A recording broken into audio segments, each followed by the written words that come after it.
This is an oral history interview conducted for the Witness to War, Serving a Nation project at Nauset Regional High School on Cape Cod, Massachusetts. For the sake of this interview, please state your full name and community in which you now reside. Mark Butler, Chatham, Massachusetts. All right. So what was it like growing up in Connecticut? It was pretty typical. Probably a lot different from what you guys grow up in now. You do a lot more electronic stuff. We did a lot more playing outside. But other than that, pretty typical. Played sports, had friends, built a fort, played Army, Indians, Cowboys, so on and so forth. What did you like to do growing up?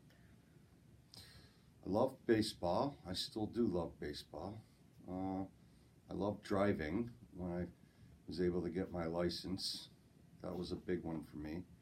I had bought my first car when I was 15 and had to sit and watch it in my garage for a whole year before I could get, close to a year before I could get a chance to drive it. Yeah, pretty typical. What was your dream job growing up? It actually was what I'm doing now.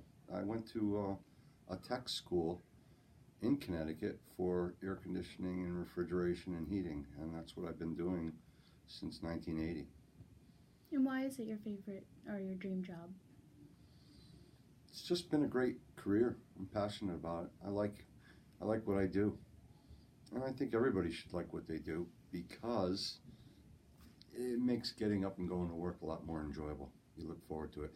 Not every day. Everybody's going to have a down day, no matter what their job is. But most days are great. What was your early life like before you joined the Army? The Air Force? Or the Air Force, sorry.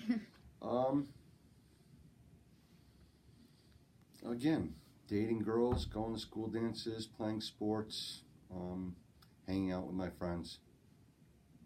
What did your family think about you going into the Air Force? Well, my father was a Marine veteran, and he thought it was great. I think my mother was a little bit nervous about it. I didn't actually go in when I first wanted to, though, which would have been around the age of 19. I didn't get the job I wanted, and so I turned down the enlistment. Then I turned 27, fast forward 7, 8, 9 years later, 8 years later, and if you're what they call a non-prior, if you've never been in the military before, you can't go in once you reach the age of 28. So I went in anyway and got duped by the recruiter. I'm sure not on purpose, but still didn't get my job that I originally wanted, even when I was 19, which was to fly.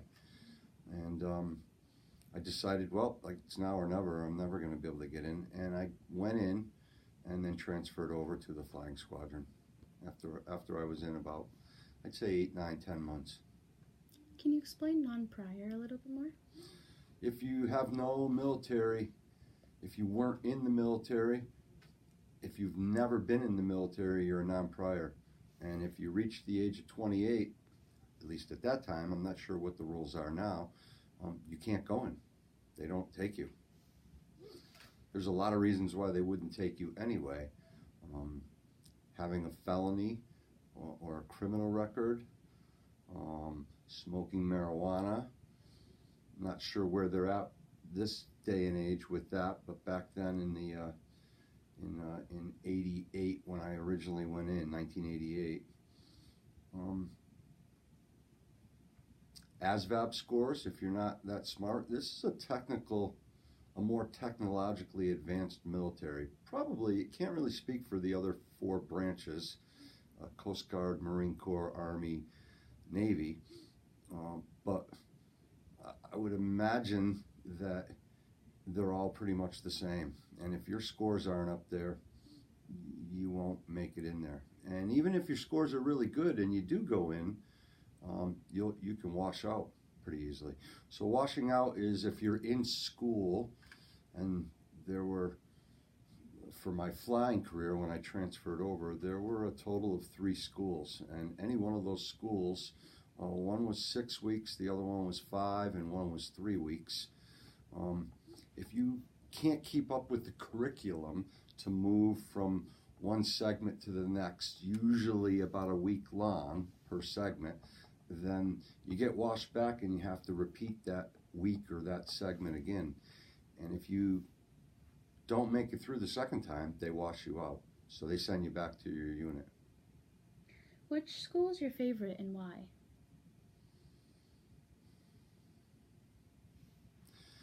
Probably the second school of the three schools, because it was more hands-on. There was a lot of cockpit simulation scenarios that you had to run. Where were you stationed during the war? My whole career was at Westover Air Force Base. I was a reservist my whole career, so I never went in active duty. So some of your friends, maybe your older brother or sister's friends that went into one of the branches, if they went in as an active duty member for either 4 years or 3 years or 6 years, that wasn't me. When you go to school, you're on active duty orders, and certainly I spent almost 10 years on active duty after 9/11 flying. What was that like? It was ups and downs, good and bad. Yeah. How is that different from Cape Cod? What, Westover or Yeah. flying? Well, Westover, or from Connecticut, I should say. Well, by then I'd been living here. Okay. We'd been coming here since I was a kid. I'm the oldest of 4 in my family. Mm-hmm. And my grandparents retired here in 67 or 68 in Dennisport. So I moved here in 87. So I'd probably already been living here, about a year and a half. Describe your first months in the military. Basic training. My basic training was at San Antonio, Texas, a base called Lackland Air Force Base. And it was, looking back on it now, it was fun. At the time that you're there, it's not that fun to be in basic, but it's not the end of the world either. It's very regimented. They want to make you a member of the Air Force. That's their job. So there's a lot of physical stuff, there's a lot of mental stuff, there's a lot of school curriculum stuff, and you just keep up with it and go. Was it fun? Yeah, again, looking back on it now, it was. At the time when you're in it, no, but it wasn't like, oh my God, what am I doing here? I got to get out of here either. It just was like, okay, how many more weeks do I have? Oh, okay, then the next week I have 1 week less. And, yeah. Describe your most vivid memory. Of what? Of the Air Force. Oof. I guess it would just be the camaraderie of flying around with a crew. All different crews at all different times, but all stationed at Westover, So I don't really have one certain memory. I have a ton of memories going all over the world and getting paid to go all over the world. Even after 9/11, it's not all about war and going into war zones. There's a lot of good. So, for instance, there are what we call humanitarian runs. Once I was in Tehran, Iran, which is not a friend of the United States now, nor was it then, but they had a major earthquake, and we fly the largest cargo airplane in the world. I was part of that anyway. One of our cargo planes in the United States military, called the C-5. That's what I did my whole career on, a C-5 plane, both A models and B models. And we took over humanitarian aid, blankets, water, food, medical supplies. And we did that in Red Square in Moscow as well. That was back in the days when it was still part of the Soviet Union. It wasn't what it is today. So, but, I've been 70, 80, 90 times in Hawaii, dozens of times in Alaska. I've been to Africa, where I've seen lions and tigers and animals and, well, not tigers, but lions and giraffes and Australia, New Zealand, certainly places that most people don't ever get the experience to go visit. And those were not in wartime experiences. They were just regular missions. A lot of them were presidential missions. Those were fun. So when you get on a presidential mission detail, it rotates typically in 6-month rotations. And you get to become friends with, not like lifelong good friends, although I'm sure from time to time that happens too, but you get to become friendly with Secret Service agents. You get to carry the Beast. You guys know what the Beast is? That's it's the military's name for the presidential limo. We could talk about it, but there's quite a bit that's still classified. So I can't tell you the weight of it. I can't tell you some of the things it can or can't do. I can tell you though that when a presidential limo when it becomes under construction, which it does from time to time because presidents get new limos for a myriad of reasons, mostly having to do with security, that limo is never ever left alone while it's being built from the Secret Service. So a lot of people don't know that. That's pretty cool. So you get a frame, which is just I'm sure I didn't see it, but I'm sure all cars start out with a frame, and it gets built from the ground up from there, and it's never left alone from the Secret Service ever from that point on. So that's pretty cool. Describe the relationships that you made during your service. Oh boy, tons and tons and tons. Many still friendly with today, still visit with today, still have reunions with today. Now that I'm retired, which is 7 years now, been retired. So, yep, you make lifelong friendships, that's for sure. Describe your happiest moment during your service. Flying. Anytime I was in the air, I was flying. I guess the best one, the most coolest part about flying, or my most coolest experience, was flying over the ocean on a moonlit night and looking down below, maybe 15,000 feet below us, was a lightning storm. Oh, for probably a good 30, 40, 50 nautical miles. So for a good 4, 5, 6 minutes, just watching lightning strikes below you, which was well above the ocean, but still well below us. So lots of cool things like that. Why was that your favorite flying? I just love being in the air. I love flying. Yeah. As I used to say to my Navy buddies, why do I want to take 6 weeks to go from here to Europe when I can get there in 6 hours? So, yeah. Describe a typical day during the war. Oh, a typical day for me during the war would be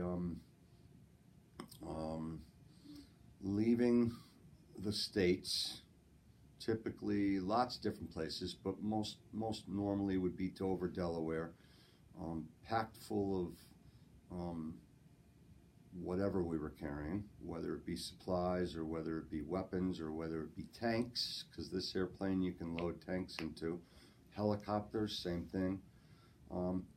Going over to Europe somewhere for what we call a staging area, and then waiting to fly out to the AOR, the area of responsibility, whether that is in Afghanistan or Iraq.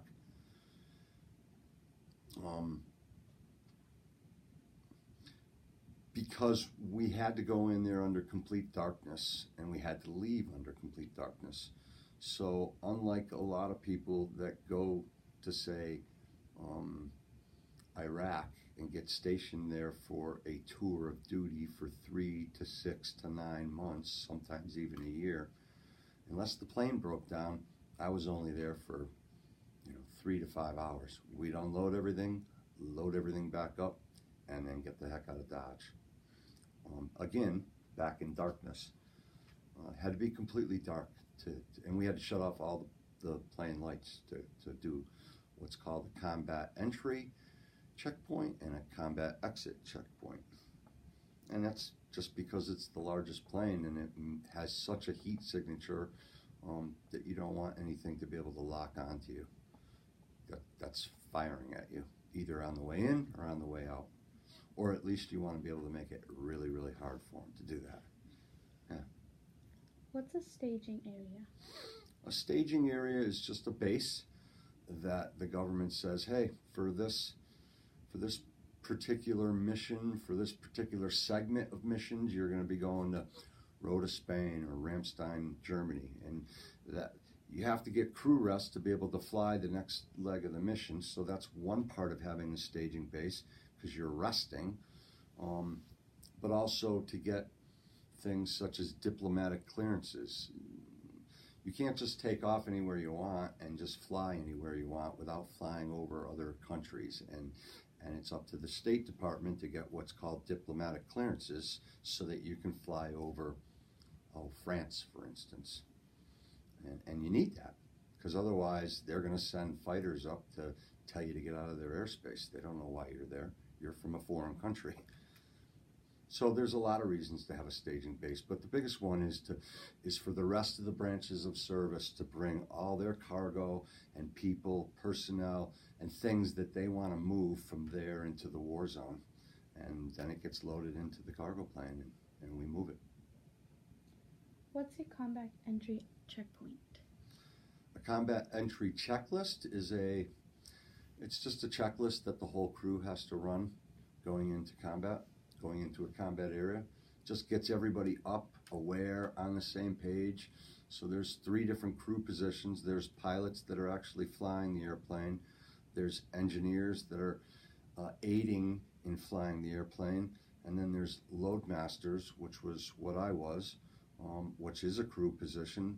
And it was our responsibility to load and unload the airplane and take care of the safety of passengers, whether they be space available passengers or troops that we're carrying.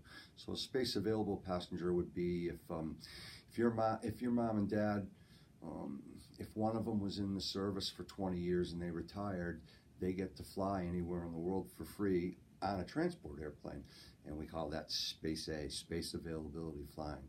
They call it space availability because there are many priorities of who might be able to travel. So for instance, if we only had 2 seats left and one of them was for your mom and your dad and the other one was for somebody who was going home on emergency leave because, let's say, his father passed away or his brother got into a real bad accident, he or she is going to take priority and bump your mom or your dad off, because that's the way the military does everything. You're flying for free, but they have priorities as to who has more priority. Somebody going home on emergency leave to go to a family member's death or near death is definitely going to take priority over somebody that's just going on vacation somewhere. Your dad says, yeah, honey, let's get up and go to Hawaii next month because there's a flight leaving Westover going to Hawaii. And, that's the way that goes. So that's space availability flying. What was your question? Because I might have diverted from that. Oh, I don't actually remember. I thought maybe you were following the script there. I am following the script. The next question is, who are you most sad to leave behind? It's not really a pertinent question because I never left behind a crew member. We always flew into an area and flew out of an area as a crew. So I never left anybody behind. And if we carried a bunch of Army personnel or Marines or even Navy SEALs for a top secret mission, we didn't, that was just an X amount of hour flight. It was just my job to take care of them in the event of an in-flight emergency. So when it was time to land and they had to deplane, I never saw them again, or even if I did run into them again, I'd never really know them or remember them. So it's not really a pertinent question for me. I never really left anybody behind. But that's just my job, or was my job. I'm sure that would be pertinent to somebody that, say, served 6 or 9 month tour of duty in theater in Baghdad or in Kabul, Afghanistan, and maybe made a friend from one of the townspeople there or something, and had a tough time leaving them behind. But I never was anywhere long enough to get close enough to anybody to leave, to have a sad or happy or anything from leaving them behind. What about people at home? Oh yeah, well, every time you flew you were sad about leaving. I mean, my kids were a lot younger then. My daughter was only 3 when I got activated after 9/11, and it was tough on her. So those times were tough. But you know what? Spouses of military people, men or women, spouses, and men or the opposite for the member, they're just as much impacted by somebody going away in a war or for a war as the person going away to that war. Actually, in a lot of cases, more so, because you can't tell your spouse. Sometimes you can, but a lot of times you can't tell them where you're going and how long you're going to be gone for. And that causes anxiety, understandably. And that person has to stay behind and take care of the family and continue raising them without having their partner there. So they should be recognized in a time of war as serving the war as much, in my eyes anyway, as much as the military member going to do it, because it's a harder job for them to stay behind. I already know what I've got going on. I know where I'm going. I might not be able to tell you, but I can go there and prepare for it. They don't know what's happening. So it's harder on them, I think. How are they now? Oh, they're great. Yeah. What was your best experience serving? I have many. I can't really put a finger on any one, but humanitarian runs were always really important, so that was a good experience, because you have a feeling that you're really helping out somebody, a community, an area, whether they're a friend or an enemy, because after all, they're just people the same as us, the same as you and I, and even though, they're supposed to be our enemy, they have people that they love that, are impacted by a disaster such as an earthquake or a volcano or a famine even. So I guess that holds great memories for me, because you really have a sense that you're helping someone out. Doing presidential missions is really, really, really cool. Watching how the Secret Service prepare for stuff and the amount of time and money that goes into a presidential visit. So if a president goes from here to, doesn't matter, anywhere in the world, there's months and months and months of preparation for it. Even if it's just a 6-hour visit, it doesn't mean that there's any less preparation. So we bring in advan teams, which is a team that goes before to scout out everything, and they do stuff that you can't even imagine. Even they go around with welders and welding equipment that we carry on the airplane and weld potholes that are going to be in the route that the president's going to take with his vehicle. So did you ever think that maybe a Secret Service agent would be welding a pothole closed so that it couldn't blow up? They have stuff that I can't go into detail with, but they have stuff that make up a stage area where the president can walk up to and speak. That is, suppression stage, so that it can't be blown up, so that it can't harm the president. I can't go into detail. I don't even know a lot of the detail about it, but what was released to me anyway, there's just stuff there that's mind-boggling that you would in a million years never even think of that these guys do for their president. It's pretty interesting. How did you mentally prepare yourself for war?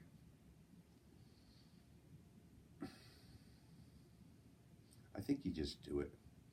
You're not really ever mentally prepared for it. You're just in it.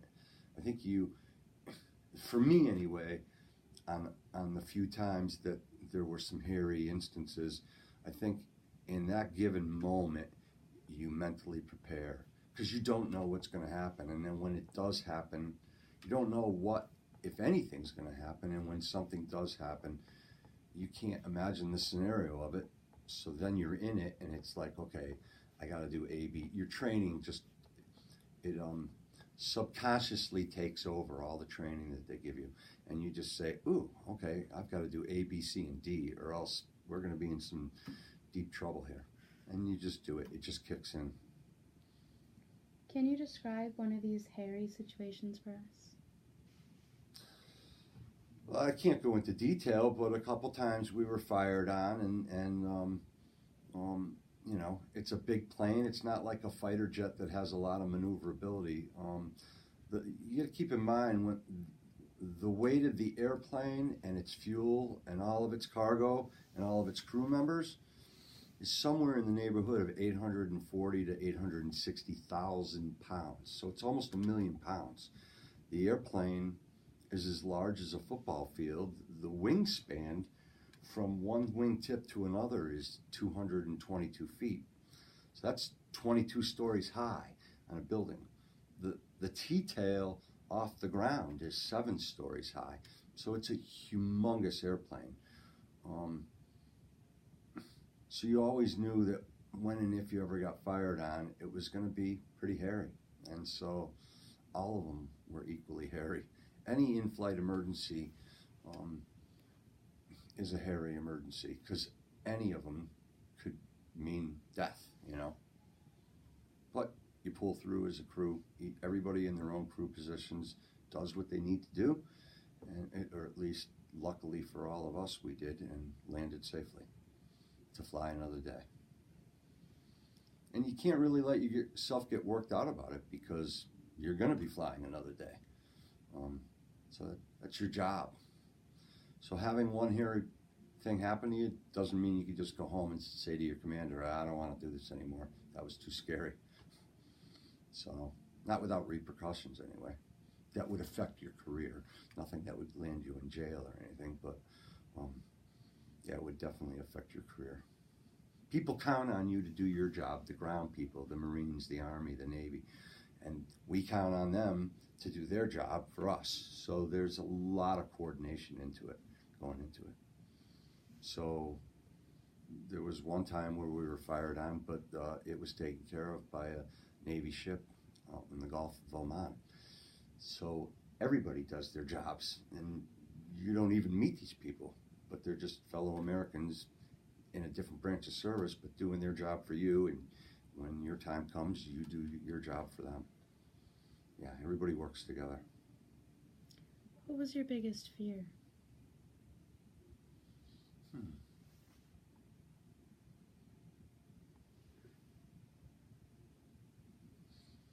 I guess that something would have happened to me, and I would have had to leave my family behind. Yeah. Describe your living arrangements. Oh, they were great. My father said to me, "You don't want to go in the Marines. Go do something that's going to require a lot of schooling and a lot of hard work. Go fly. Do what you wanted to do since you were a kid. So go fly. Not as a pilot, but as an aircrew person." And I guess my biggest fear would have been not to be able to go fly another day, but certainly that doesn't even come close to, having something happen and having to leave my family behind. Yeah. How did you stay in contact with your loved ones? Same way you guys do. Cell phone. We call them SATCOM phones. They're satellite communication phones. So you can be anywhere on planet Earth, and you can call home.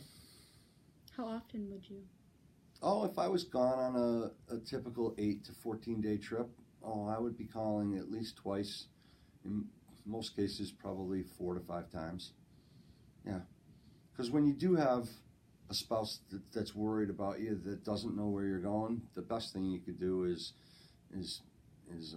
keep them in the loop. Hey, let them hear your voice. Let them hear that everything's okay, Oh, the mission's delayed. I thought I was going to be home Thursday. Well, I never knew when you were going to be home. Well, I know, but I was supposed to be home Thursday, but I won't be home now till next Tuesday. Oh, so you can tell me when you're coming home now. Yep, see you next Tuesday. And then sometimes next Monday came and the plane broke down and you called and you said, guess what? I'm not going to be home tomorrow. It's going to be another few days. But, just the nature of the beast. Tell you one thing, though, it's the best office in the world. You can't even imagine how peaceful it is to sit up in a cockpit and look out the front windows at 40,000 feet in the air. It's just best office in the world. I used to call my wife from the airplane, inside the airplane, once in a while, but she hated it, so I stopped doing that. Because she had to follow like a radio protocol. It wasn't like on a cell phone. You couldn't call from a cell phone at 40,000 feet, but you could call via the radio, and you'd get what's called a ham operator, which is basically just anybody in the United States or anywhere in the world that can speak English, because that's the only language I speak. That's their hobby, that they have a ham radio, that they can talk to people all over the world and stuff, and they'll patch you in. But you have to say things like over. So, hi Sue, how are you? Over. And then she'd have to say, I'm well, Mark, where are you? Over. There was just protocol to it, and she hated that. So she's like, don't do that anymore. So I never did that more than 2 times. How did this affect you and your wife?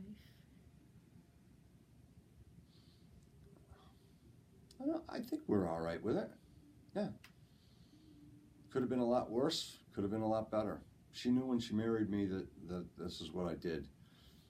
She didn't know that we were going to have a 9/11. She didn't know that I was going to spend the last 14, 15 years of my career, almost 2/3 of it, on active duty.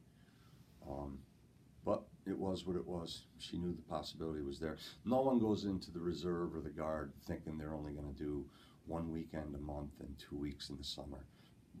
If you're going to make a career out of it, which is 20 plus years, I don't care where you are, who you are, what branch of service you're in, there will be a time when you're on active duty, called up to active duty, even if it's just for a humanitarian run.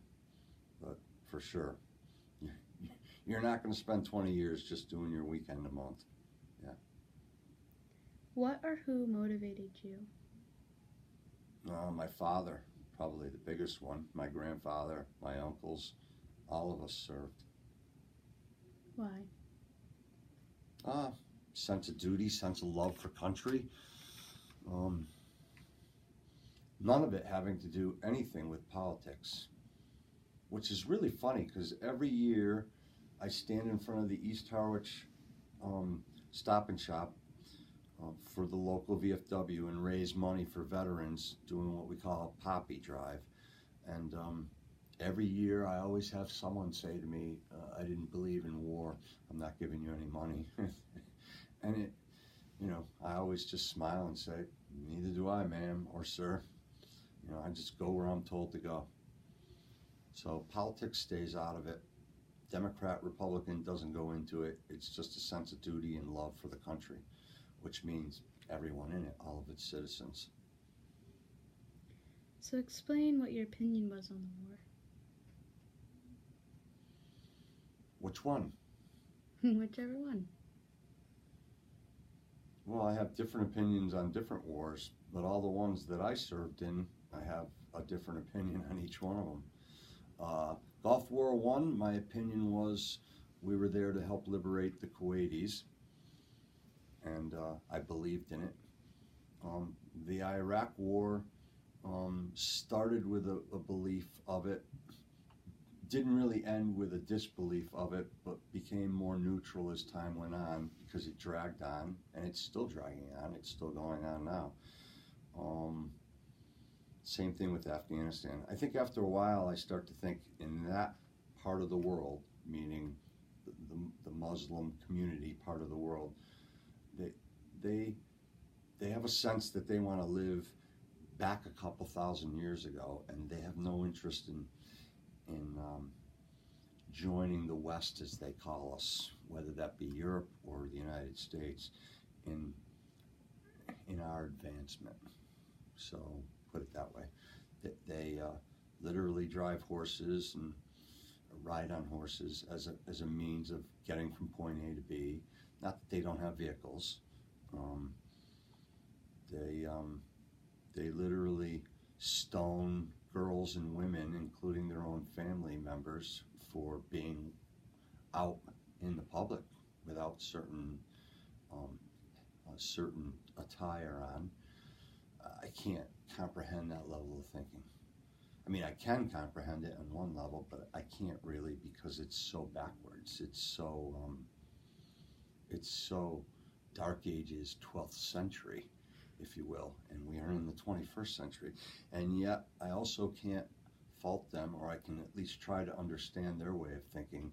For all of us in the 21st century here in the West, we have a lot more debauchery, and there are things such as pornography. I'm sure it's, oh boy, I guess I didn't hit the ringer right. I'm sure that they have stuff like that where they're at. Oh, that's my daughter now.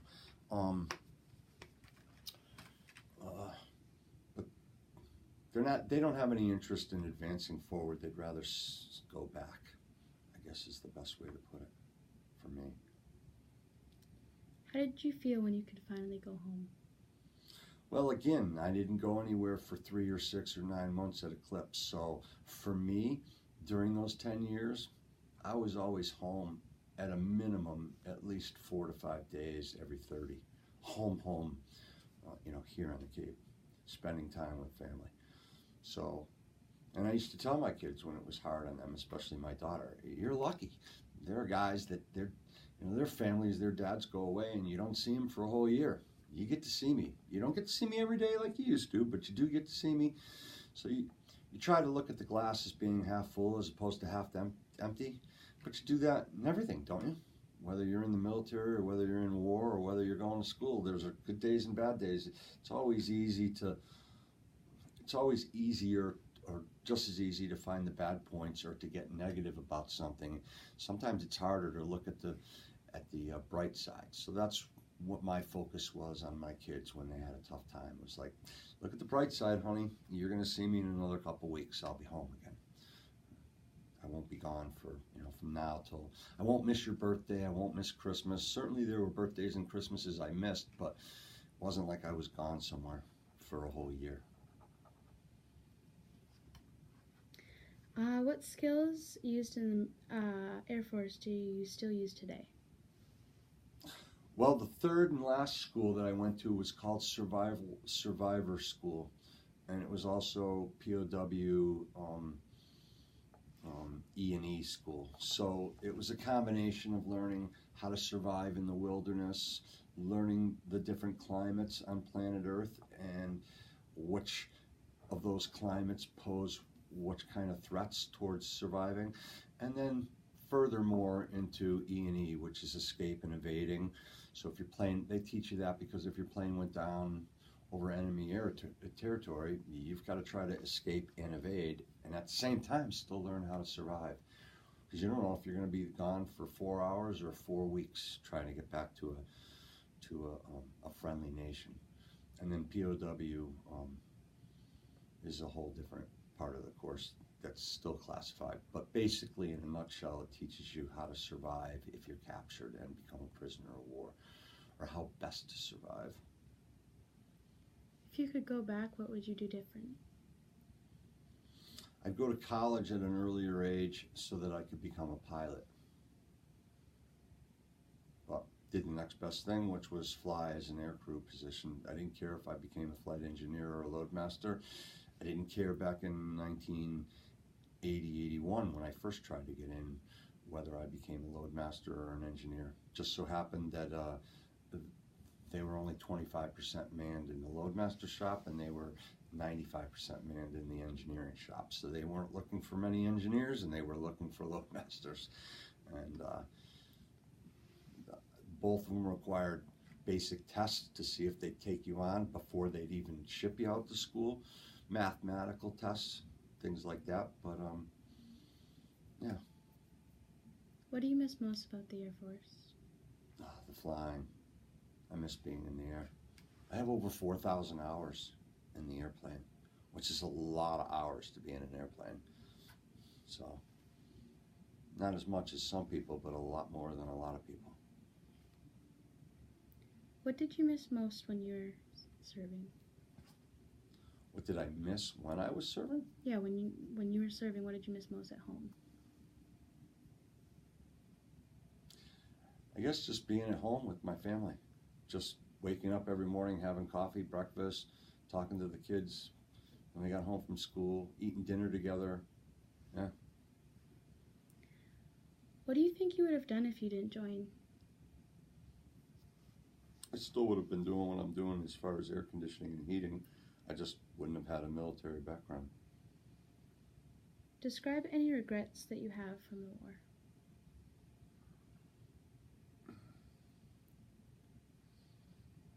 I don't really have any regrets, to be totally honest with you.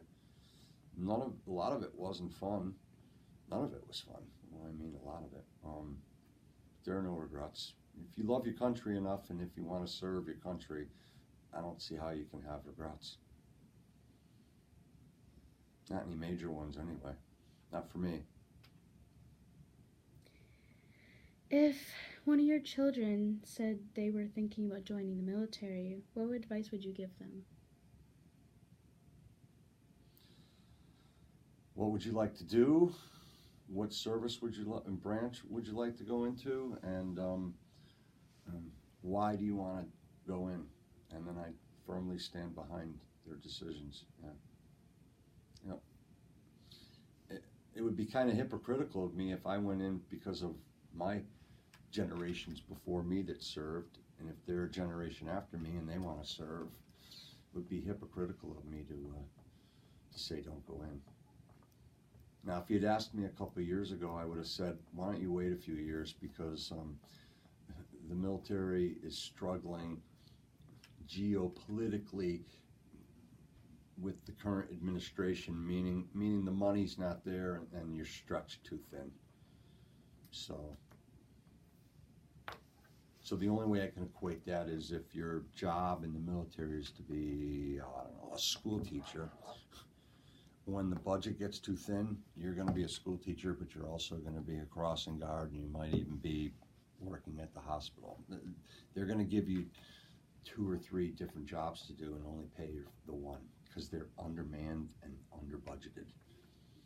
So, and that could happen at any point in time. Just so happens the most recent one was about 4 to 6 years ago, but it doesn't mean it didn't happen decades before. It's happened all through American history. What's GOP? Geopolitical? Yes. Political and geography. So, like a social, like we have different social aspects of how you were growing up here in America, or I'm growing up here in America, than somebody growing up in Mogadishu, Somalia.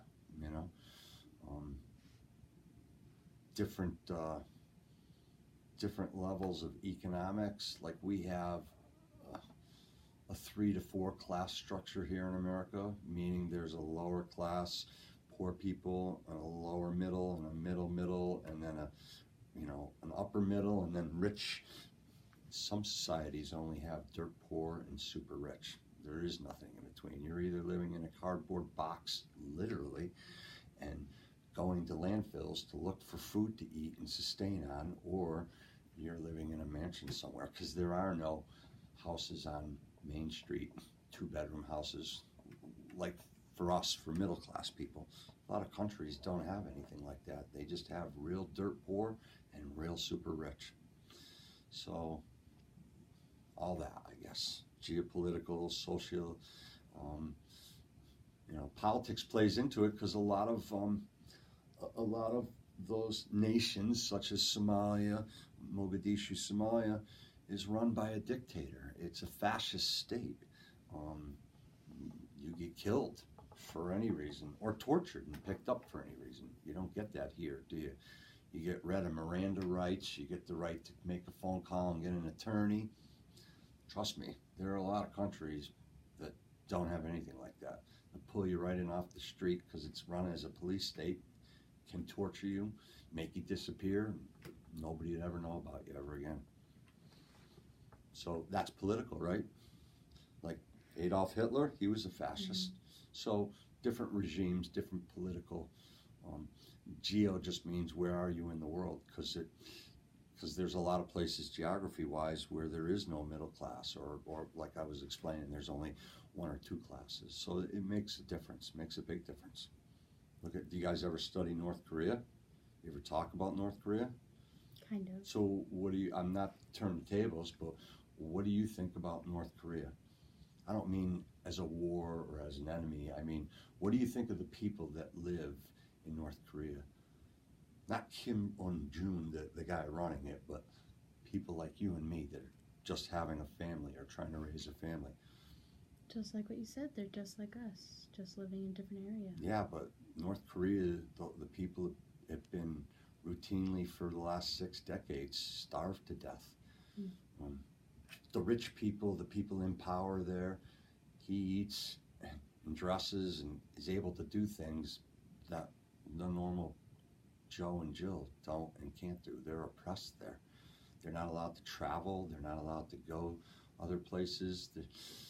I couldn't even imagine growing up or living in a place like that.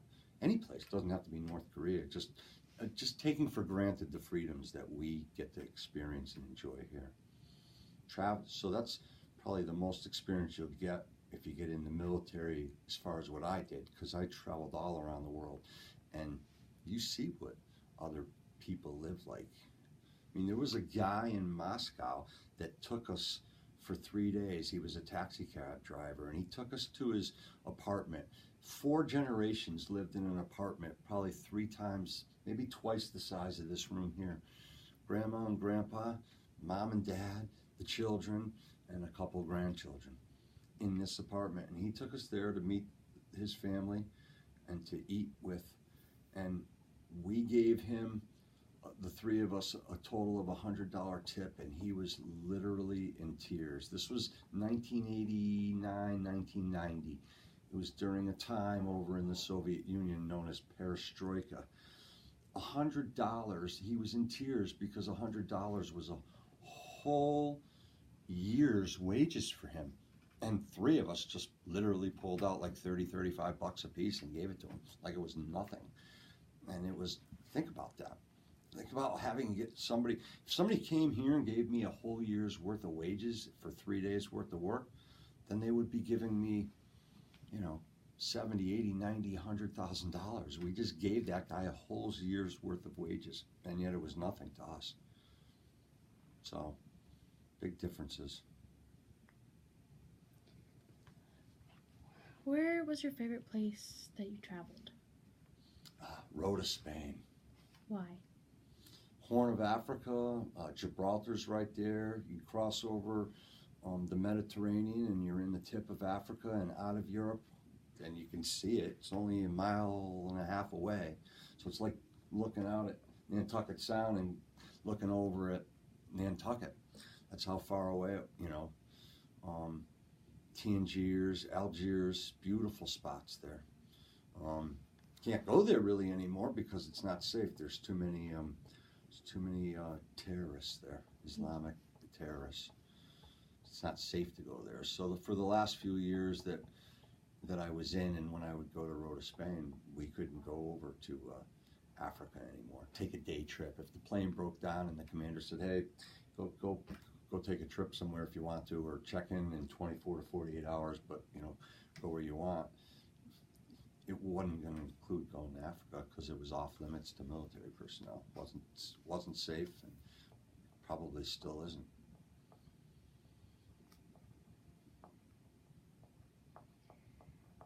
All right. So, do you want anyone? Oh, sorry. Do you know anyone who is still serving? Yeah, I know a lot of people that are still serving. Tons.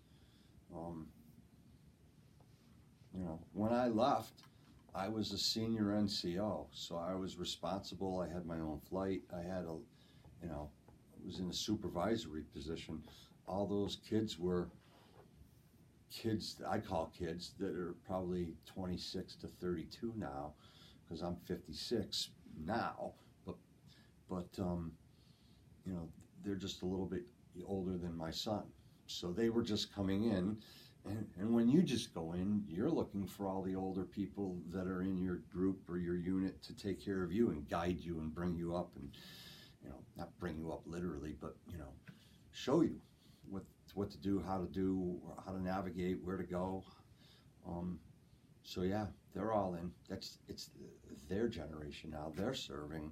The ones that are still there that have decided to make it a career so far, meaning 20 plus years, they've taken the ball and run with it. I no longer have the football, just in the same way that when I came in and made it a career, somebody that was 25, 30 years older than me that guided me handed the football over to our generation. So yeah, I know a lot of people that are still in.